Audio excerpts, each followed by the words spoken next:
नमस्कार मंडळी, मी ज्योती पवार। आपल्या लाडक्या बहिणींना अतिशय आनंदाची न्यूज आहे। ती म्हणजे अशी की आपल्या लाडक्या बहिणीचा 7वा हप्ता म्हणजेच जानेवारीचा हप्ता आपल्या अकाउंटला जमा होण्यास सुरुवात होणार आहे। त्यासाठी 3690 कोटी रुपयांचा फंड म्हणजेच निधी मंजूर करण्यात आलेला आहे।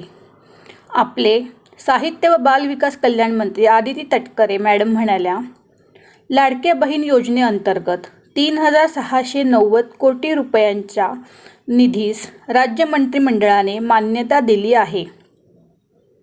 त्यामुळे 26 जानेवारी 2025 पर्यंत सर्व पात्र बहिणींना हा लाभ त्यांच्या बँक अकाउंटला हस्तांतर होणार आहे। म्हणजेच 26 जानेवारीपर्यंत नवीन वर्षाचा हप्ता त्यांच्या बँक अकाउंटला जमा होण्यास सुरुवात होणार आहे।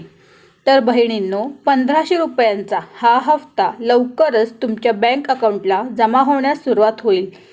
तर असा हा महत्त्वपूर्ण व्हिडिओ आपल्या सर्व बहिणींना शेअर करण्यास विसरू नका।